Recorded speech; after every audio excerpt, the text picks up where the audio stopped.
A battered widow, two vulnerable daughters, and a solitary lumberjack who refuses to look the other way. When their worlds collide in the untamed American frontier, survival becomes more than a struggle, it becomes a choice. But the past doesn't let go easily, and winter is closing in fast.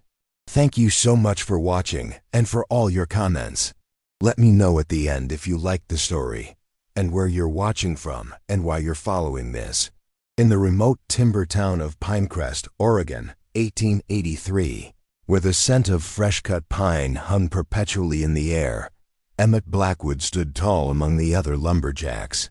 His reputation for strength was matched only by his reputation for solitude.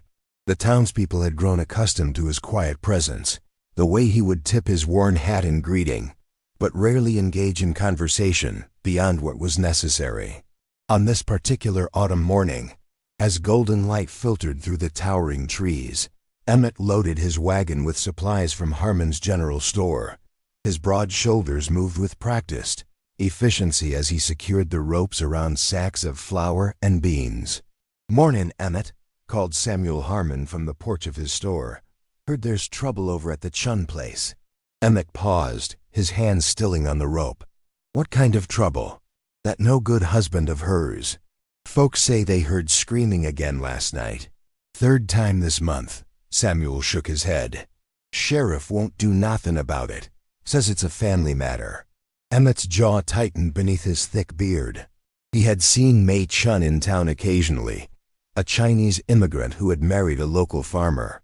Always with her eyes downcast, always with bruises she tried to hide beneath her clothing. "Where's her husband now?"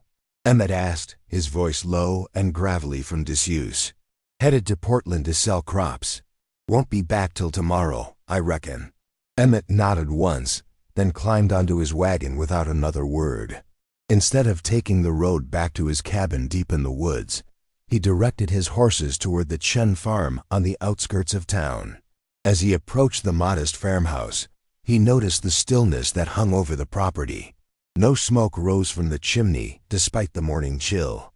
When he dismounted, the only sound was the wind rustling through the nearby cornfield. He knocked on the door. No answer. He knocked again, harder this time. "Mrs. Chun?" "It's Emmett Blackwood." A faint shuffling came from inside, then silence.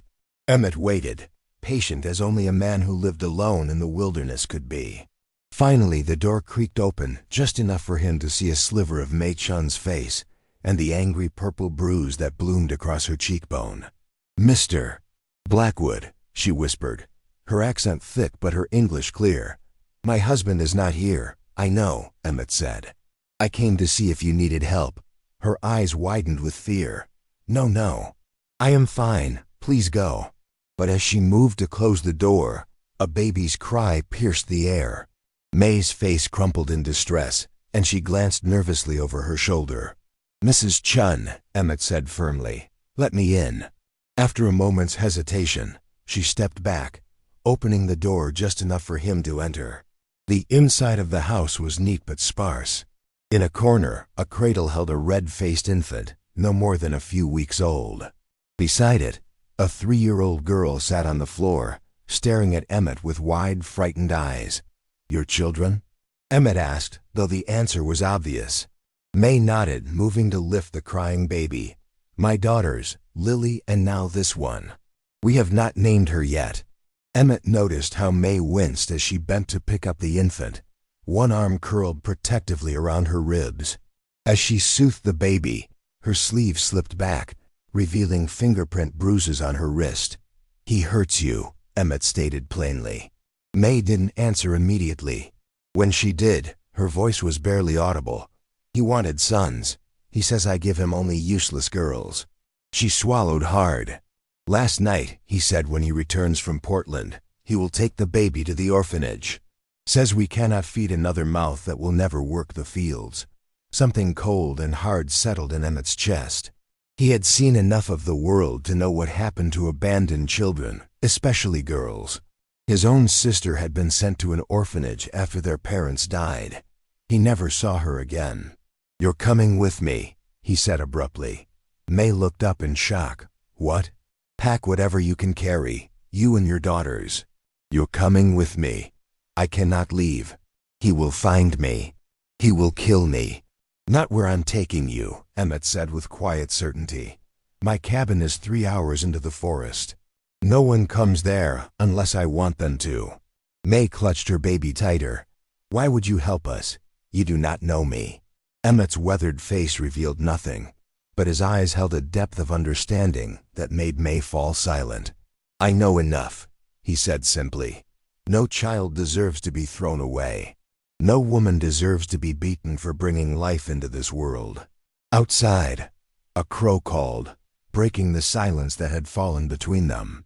May looked down at her baby, then at her older daughter who watched them with solemn eyes. If I go with you, she finally said, what will happen to us when winter comes? You'll be warm, Emmett promised. You'll be safe. That's all I can offer right now. May Chun took a deep breath, wincing at the pain in her ribs. Then, with a decisive nod, she handed the baby to Emmett and began to gather their meager belongings. As Emmett held the tiny infant, feeling her delicate weight in his calloused hands, he wondered what he was getting himself into. He had lived alone for 15 years, ever since returning from the war. His cabin had only one room. He knew nothing about caring for women or children. But as the baby's tiny fingers curled around his thumb, he knew with absolute certainty that he was doing the right thing. The journey to Emmett's cabin took longer than expected. May's injuries slowed their pace, and the children required frequent stops. As the sun began its descent behind the towering pines, casting long shadows across the forest floor, Emmett guided his horses deeper into the wilderness. The wagon creaked and swayed along the narrow trail that few knew existed. Are we almost there? Lily asked, her small voice tinged with exhaustion. The 3-year-old had been remarkably quiet throughout the journey, her eyes wide as she took in the unfamiliar forest surroundings. Not much farther, Emmett replied, his voice gentler than May had heard it before. See those 3 tall pines standing together? My cabin is just beyond them. May sat beside him on the wagon bench, the baby asleep in her arms. She had barely spoken during their journey, her mind cycling through fear, doubt, and desperate hope. What if her husband tracked them down? What if this strange, solitary man had ulterior motives? What if they starved in the wilderness? Yet something about Emmett's quiet strength reassured her. He hadn't asked questions or demanded explanations. He simply offered help when no one else would. Mr. Blackwood, she ventured hesitantly, I do not know how to thank you. Emmett kept his eyes on the trail. No need for thanks. And call me Emmett. They crested a small hill, and suddenly the cabin came into view. It was larger than May had imagined, built of sturdy logs with a stone chimney. A small barn stood nearby, and behind the cabin, a Vegadata garden stretched toward the tree line. Everything about the place spoke of careful maintenance and solitude. It's not much, Emmett said, mistaking her silence for disappointment. But it's solid, keeps the cold out in winter. It is beautiful, May said honestly. After years in her husband's drafty farmhouse, Emmett's cabin looked like a palace. He helped them down from the wagon, then carried their few belongings inside. The cabin's interior was simple but unexpectedly comfortable. A large stone fireplace dominated one wall, with a cooking area beside it. A wooden table and chairs sat in the center. Along the back wall was a bed frame with a straw mattress, and above it, a small loft accessed by a ladder. You and the children can take the bed, Emmett said, placing their bundles on the table. I'll sleep in the loft. May felt a rush of gratitude mixed with embarrassment. We are taking your bed. This is too much.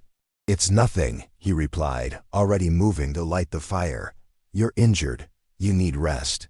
As warmth began to fill the cabin, Emmett brought in more firewood, then disappeared outside again. He returned with a bucket of fresh water and some potatoes from his garden. I'll make us something to eat, he said, setting the potatoes by the fire.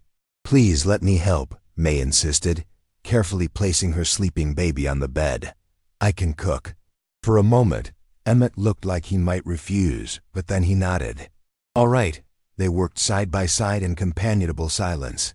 May discovered that while Emmett's cabin was bachelor's quarters, he kept it surprisingly well stocked. There were dried herbs hanging from the rafters, jars of preserved fruits on shelves, and even a small barrel of flour. "You live well out here," she observed as she chopped vegetables for the stew. "I try to be prepared," he replied. "Winters are long. Can't always make it to town." Lily, who had been exploring the cabin with curious eyes, came to stand beside Emmett as he stirred the fire. "Are you a giant?" she asked suddenly. The question startled a chuckle from him, a rusty sound as if rarely used. "No, just tall." "Paya says giants eat little girls," Lily continued solemnly. "Is that why you brought us here?" May gasped. "Lily, that is not polite." But Emmett knelt down to the child's level, his face serious. "I'm not a giant, and I don't eat little girls, or anyone else. I brought you here because sometimes people need help, and when they do, other people should give it if they can." Lily considered this. "Pay doesn't help people. Some folks forget how," Emmett said simply, then stood and returned to the fire. Later, as they ate the hearty stew by firelight, May observed the lumberjack covertly. His hands were massive, calloused from years of work, yet he handled his spoon with surprising delicacy. His beard couldn't hide the scar that ran along his jaw, and his eyes held shadows that spoke of old pain. "You were in the war," she said suddenly, the realization coming to her. Emmett looked up, surprised. "Yes. How did you know?" "My father was a military man, in China. He had the same way of sitting, always facing the door, always aware." Emmett nodded once, neither confirming nor denying. "Were you an officer?" she asked. "No, just a soldier." He set down his spoon. "Mrs. Chun." "May," she interrupted. "If I am to call you Emmett, you must call me May." "May," he amended. "You should know that your husband might come looking for you when he returns from Portland and finds you gone." She tensed, her hand instinctively going to her bruised cheek. "I know. I don't think he'll find this place. Few people know it exists. But if he does ... quotes Emmett's voice hardened. "He won't take you or the children. I promise you that." The fierce protectiveness in his voice brought unexpected tears to May's eyes. No one had protected her since her father died, since she'd been sent across the ocean as a mail-order bride, only to discover the cruelty that awaited her. "Why?" she whispered. "Why would you risk yourself for us, for strangers?" Emmett was silent for so long that May thought he wouldn't answer. When he finally spoke, his voice was low, almost as if he were speaking to himself. "I had a sister once, younger than me. After our parents died, they sent her to an orphanage. I was 18, old enough to make my own way, but not old enough to care for her, they said." His hand tightened around his spoon. "I promised I'd come back for her. But then the war came, and by the time I returned, she was gone. No one would tell me where." He looked up, meeting May's eyes directly. "Some promises you can't keep, but some wrongs you can prevent if you're given the chance." The baby began to cry then, saving May from having to respond through the tightness in her throat. As she rose to tend to her daughter, she placed a gentle hand on Emmett's shoulder. No words were needed.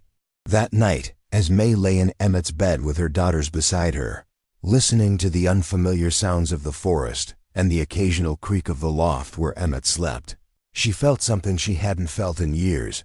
Hope. Days passed, gradually stretching into weeks. The rhythm of life in the forest cabin developed its own pattern. Emmett rising before dawn to work, May caring for the children and the household.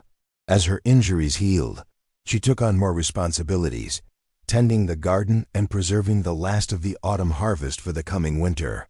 October brought crisp air and leaves of brilliant gold and crimson.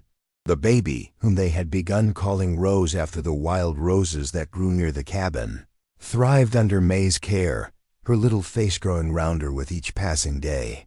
Lily followed Emmett like a shadow whenever he was home, peppering him with endless questions that he answered with surprising patience. "Why do trees lose their leaves?" she asked one evening as Emmett split logs for the fireplace. "So they can sleep through winter," he replied.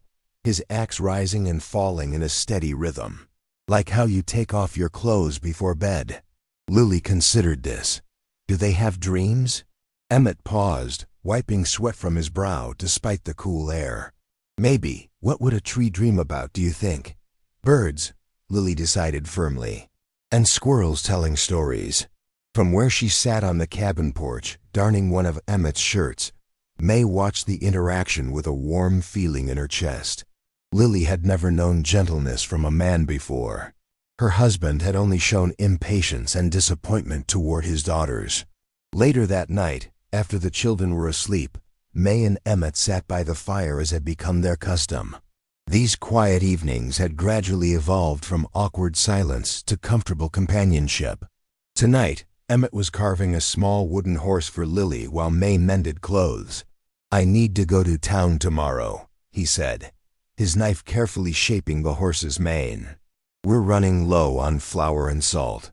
May nodded, trying to hide her immediate flicker of fear. Every trip to town carried the risk of news about her husband. "Has there been any word?" she asked quietly. Emmett's hands stilled for a moment. "Last time I was there, 2 weeks ago, there was talk. Chun's been asking questions, offering money for information." He looked up at her. "But no one knows you're with me. Far as the town's concerned, you might have gone back to China or headed to California." May set down her mending. "What if someone follows you back here?" "They won't," Emmett said with quiet confidence. "I know these woods better than anyone. I'll take precautions." They sat in silence for a moment, the only sounds the crackling of the fire and the soft scrape of Emmett's knife against wood. "I have been thinking," May finally said, her fingers fidgeting with a loose thread. "When spring comes, perhaps we should leave. Go somewhere far away where he cannot find us." Emmett's hand stilled again. "You want to leave?" "Not because of you," she hurried to clarify. "You have been more kind than I ever dared hope. But I cannot hide in your cabin forever. It is not fair to you. You did not ask for a woman and 2 children to disrupt your life." Emmett set down the carving and knife. In the firelight, his expression was difficult to read. "Where would you go?" he asked. "California, perhaps. I have heard there are Chinese communities there. Or further north into Canada. Traveling alone with 2 young children would be dangerous," he said, his voice carefully neutral. "Especially with winter coming. Best to wait until spring, at least." "Yes," May agreed. "Of course." Neither of them spoke of what hung unspoken between them, that in the weeks they had shared this cabin, something had changed. The boundaries between reluctant host and desperate guest had blurred into something neither of them had anticipated. The next morning, Emmett prepared to leave for town earlier than usual. May had risen before dawn to make him a packet of food for the journey. "I should be back by nightfall," he told her as he checked his rifle. "Keep the doors barred. Don't go far from the cabin." "We will be fine," she assured him, though she couldn't quite quell the anxiety that rose whenever he left. Emmett hesitated at the door, looking back at her with an expression she couldn't interpret. For a moment, she thought he might say something more, but then he simply nodded and was gone. The day passed slowly. May kept herself and Lily busy with chores, cleaning, cooking, tending to Rose, but as afternoon waned into evening with no sign of Emmett, her worry grew. She found herself going to the window repeatedly, straining to hear the sound of approaching hoofbeats. When darkness fell with still no sign of him, she reluctantly lit the lamps and put the children to bed, telling herself that he had simply been delayed, that the trip to town sometimes took longer than expected. It was well past midnight when she finally heard the horses approaching. Relief flooded through her as she hurried to unbar the door. But her relief turned to horror when she saw Emmett dismount. Even in the dim light of the moon, she could see that his face was bruised, his shirt torn and stained with blood. "Emmett!" she gasped, rushing to help him as he stumbled slightly. "What happened?" "Let's get inside," he said grimly, leading the horses to the small barn before following her into the cabin. In the lamplight, his injuries looked even worse. A deep cut above his eye had bled down his face, and his knuckles were raw and swollen. "Sit," May commanded, already moving to heat water. "Let me tend to you." As she cleaned his wounds, he finally told her what had happened. Chun was in town. He'd been drinking at the saloon, offering more money for information about you. Emmett winced as she dabbed at the cut above his eye. "I tried to avoid him, did my trading, and was heading out when he spotted me. Started asking questions, saying he'd heard rumors about me harboring a Chinese woman." May's hands trembled. "He knows I am here?" "No," Emmett assured her. "But he's suspicious. When I denied it, he and 2 of his friends followed me out of town. Tried to force me to take them to my cabin." His jaw tightened. "I convinced them it wasn't worth their trouble." "You fought 3 men?" May whispered, horrified. A grim smile flickered across Emmett's face. "They fought worse than they drink, and they drink poorly." The smile faded. "But Chun won't give up. He's a proud man, and you've wounded that pride by leaving." May sat back, her heart pounding with fear. "Then we must go. Tomorrow. We cannot stay here now that he suspects." "No," Emmett said firmly. "It's too dangerous. Winter's coming on fast this year. The mountain passes will already be getting snow." He took her hand, his calloused fingers gentle against her skin. "We're safer here, at least until spring. I know every approach to this cabin. I can protect you." May wanted to argue, but she knew he was right. Traveling in winter with a baby and a young child would be foolhardy at best, deadly at worst. "I am sorry," she said softly. "I have brought this trouble to your door." Emmett's eyes met hers, steady and certain. "You haven't brought trouble. You've brought life back to this cabin. Before you came, I was just existing. Now." He trailed off, seeming embarrassed by his own words. Impulsively, May leaned forward and placed a gentle kiss on his cheek, between the bruises. "Thank you," she whispered, "for everything." That night, as May finally lay down beside her sleeping daughters, she realized with startling clarity that she no longer thought of leaving when spring came.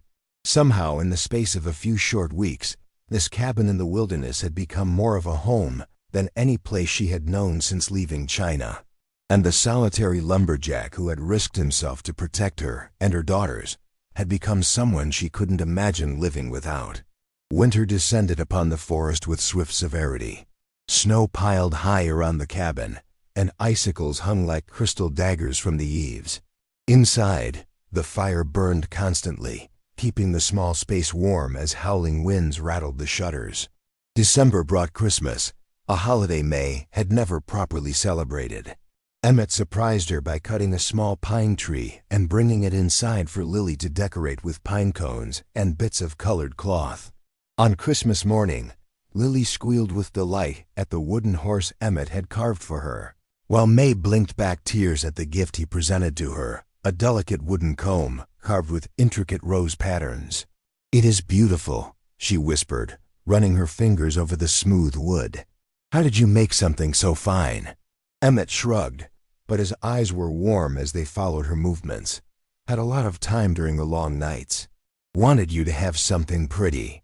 January brought the deepest cold and with it, illness. Rose developed a frightening cough that kept her crying through the nights.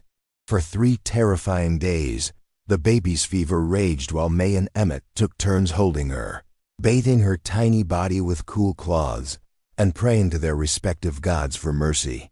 On the 4th morning, Rose's fever broke.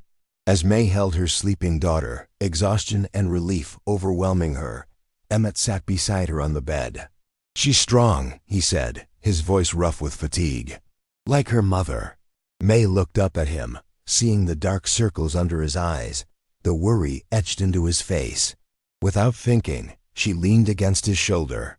After a moment's hesitation, his arm came around her, holding her close.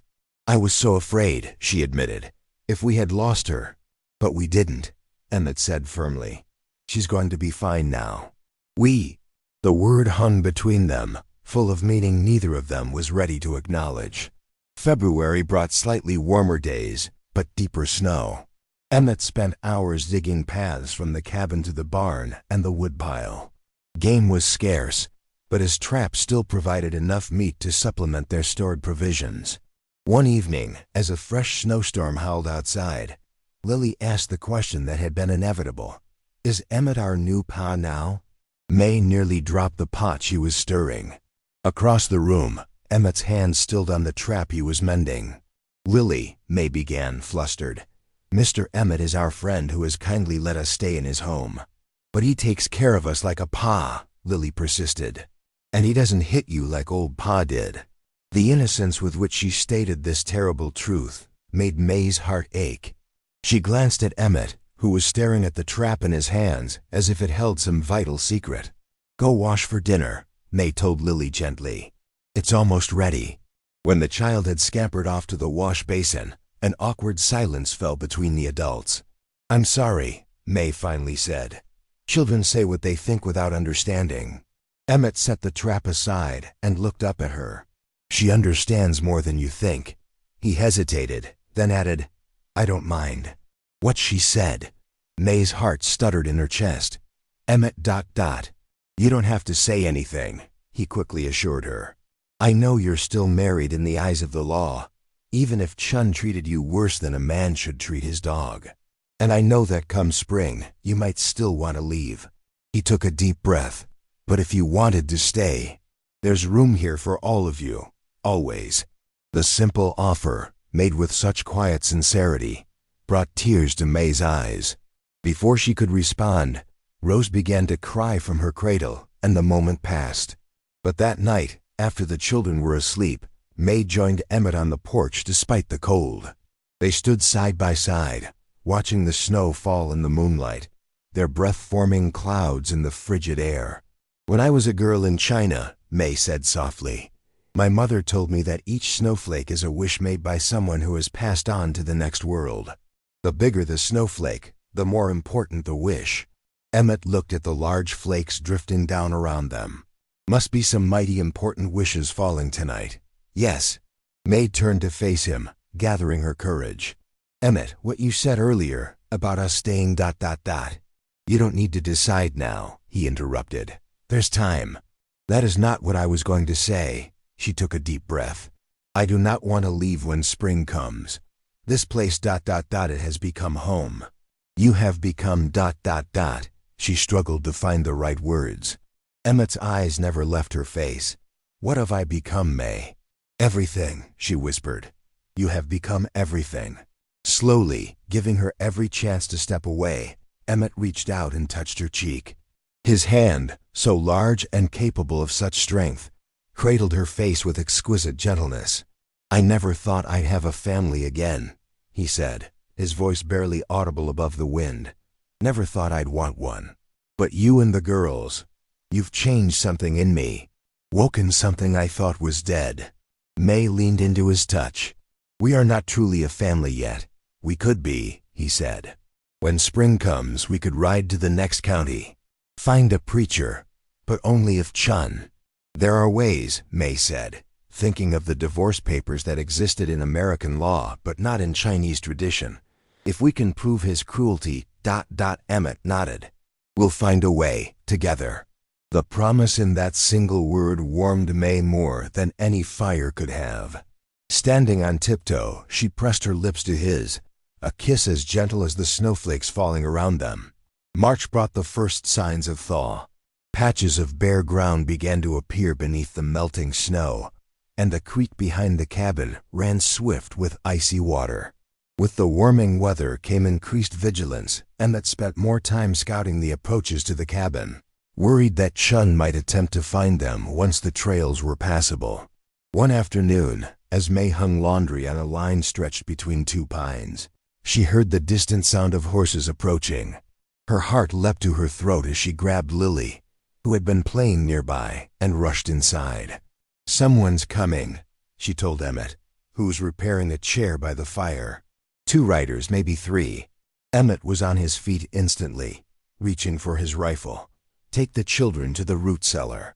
Stay there until I come for you. Emmett, no, May protested. If it is Chun, it won't come to violence if I can help it, he promised. But I need to know you and the girls are safe. Reluctantly, May gathered Rose from her cradle and led Lily to the trapdoor in the kitchen floor.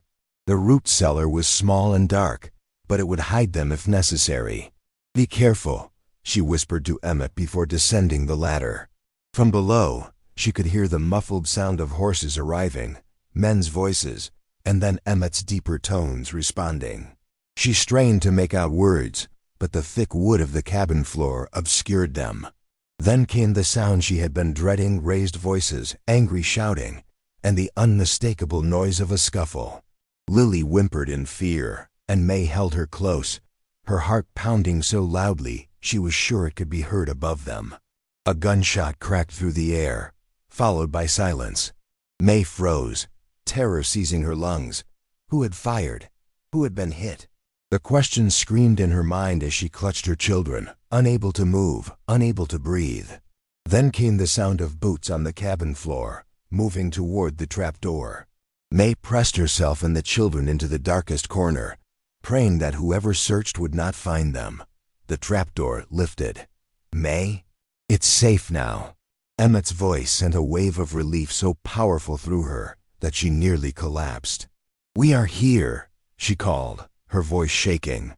When they emerged from the cellar, she saw that Emmett's shirt was torn again, and a fresh bruise was forming on his jaw. But he was alive, standing, whole. "What happened?" she asked, looking fearfully toward the door. "Was it Chun?" Emmett nodded grimly. "Him and 2 hired men. They've been tracking me since the last time I went to town." He guided her to a chair, his hand steady on her elbow. "They won't be bothering us anymore." Fear clutched at May's heart. "Did you ... "No," Emmett assured her quickly. "I fired a warning shot. Told them the next one wouldn't miss. Chun may be a bully, but he's a coward at heart. When he saw I was serious, he backed down." "He will come back," May said, certain of it. "With more men next time." "No, he won't." Emmett sat beside her, taking her hand in his. "I made him an offer. The deed to your old farm in exchange for divorce papers. Told him he could tell everyone you died if he wanted to save face." May stared at him in disbelief. "You would give up your land?" "It's just land," Emmett said simply. "I can always get more. What I can't replace is you and the girls." He squeezed her hand gently. Chun agreed. "He's riding to town now to sign the papers with the county clerk. By this time tomorrow, you'll be free of him." Tears filled May's eyes, spilling down her cheeks.